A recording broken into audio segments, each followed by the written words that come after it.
Welcome to Tech News of the Week with your host, James McAvoy, impersonating John McEnroe. Welcome to Tech News of the Week. This is our weekly tech news podcast where Chris and I get into 4 interesting tech news articles we found. Chris, what do you got for us? 'Tis the season of quasi-believable but definitely scammy text messages. Summer is here, and with it comes all the usual things. Temperatures being 65 one day, 103 the next. Weaponized mosquito swarms dark enough to blot out the sun. And scammers taking aim at the general public with new and exciting scams. In particular, the FBI has called out some trends affecting at least 3 states over the past few weeks, including Pennsylvania.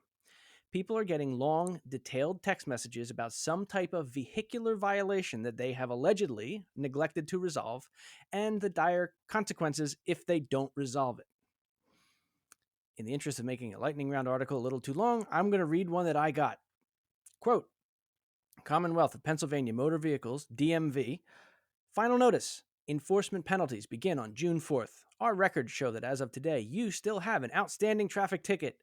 In accordance with Pennsylvania State Administrative Code 15C 16.003, if you do not complete payment by June 3rd, 2025, we will take the following actions. And then they gave a bunch of actions. Pay now. Here's a link. Please pay immediately before enforcement to avoid license suspension and further legal disputes.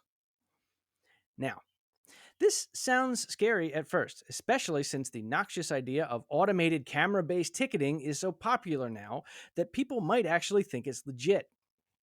It also sounded scary at second because I got another one reminding me about the same thing. Interesting and new.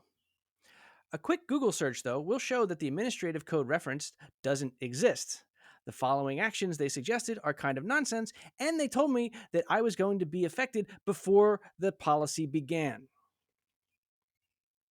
Still, scammers aren't looking to write the next Jane Eyre here. They just want people to panic click and give them money. So, a few things about this that people need to remember. First, no government agency will ever text you or call you about a fine or a violation ever. If you ever have an outstanding fine from a traffic ticket or an unpaid toll or an expired registration, you will get a letter. It'll probably arrive 6 weeks late, but it will be a letter.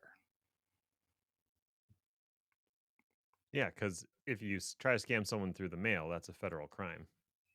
The text messages... Bye.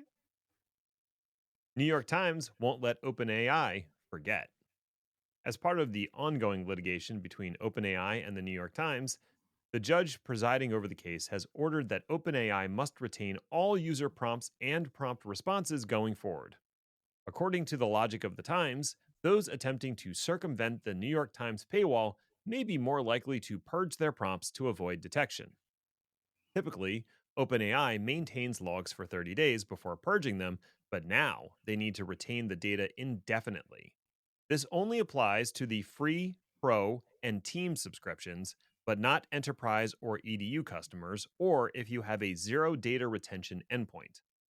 The logs will not be stored on their regular systems, but instead on a separately secured system with a legal hold status. The court has not yet forced OpenAI to turn over these logs to the Times, and it's likely that the judge will order legal discovery by the OpenAI team rather than give the Times unfettered access.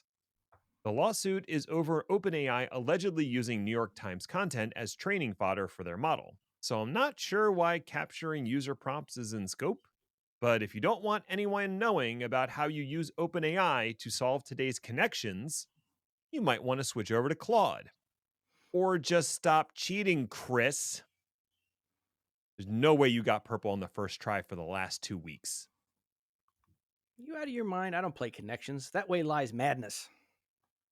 I do the crossword puzzle like a responsible 100-year-old. Microsoft makes it a little too easy for applications to access your OneDrive files. Like, all of them.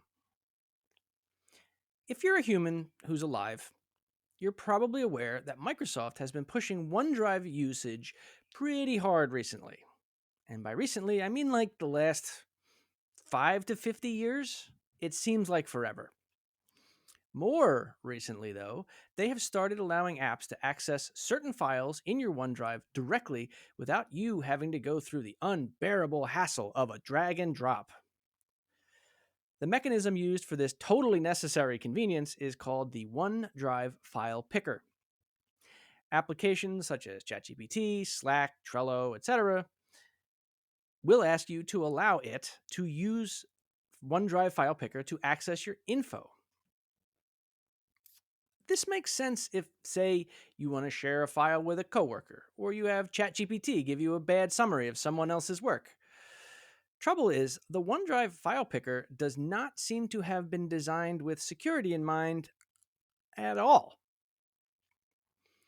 Basically, when you consent to let an app access your info, you are assuming it's to access one specific file or one specific directory.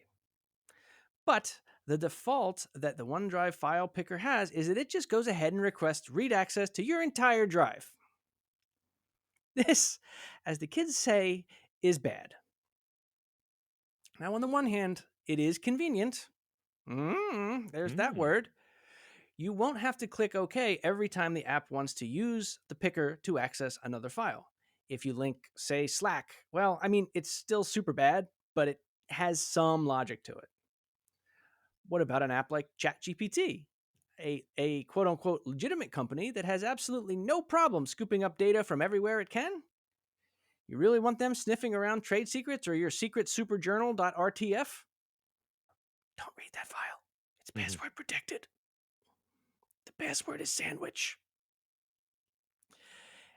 And even worse would be either lookalike apps or straight up malicious ones that use the same mechanism and are absolutely designed to steal your information. Because users are accustomed to the file picker, it came from Microsoft, it's probably legit, they're not going to think twice about clicking OK.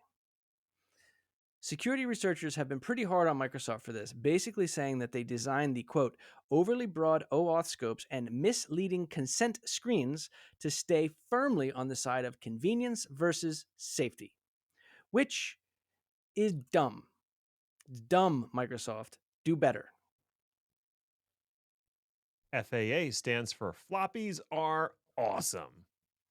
You know that save icon in Microsoft Word? Yeah, like the weird square thing. That's not just a weird vestigial clip art thing from the 1990s. It's a floppy disk. And before you ask, a floppy disk is a digital storage medium, kind of like a thumb drive, but with way less capacity and much slower. If you don't know what a thumb drive is, I'm sorry.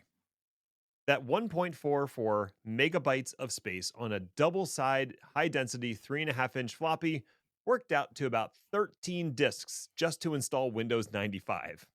Oh, those were the days. They were. Speaking of Windows 95, you know what has floppies and Windows 95? The FAA, which has both of them in active use today. That's right. Portions of the aging FAA infrastructure still use the 30-year-old operating system and equally old storage medium. Despite years of work to upgrade and update their aging systems, the FAA has completely failed to modernize. The biggest challenge is designing a resilient system that can operate 24/7 without failure. The recent high-profile FAA outages that resulted in grounding flights have been a stark reminder of just how rare those occurrences are and how painful they can be. I'd like to say that software and hardware have become more robust and secure over the last 30 years. Who am I kidding? Have you used Windows 11? Still, something has to give. And it isn't like we weren't able to modernize other essential systems or design new ones. You know who could probably help? The US Digital Service and Sector 18F. Wait, what's that? Both agencies were dismantled so Elon Musk could wave around a chainsaw? I'm sure Grok can swoop in and help us fix the FAA problems. I mean, once it's done promoting white genocide and ethno-nationalism or something. On second thought, I hear trains are lovely. All right, that's it. We're done. Go away now. Bye.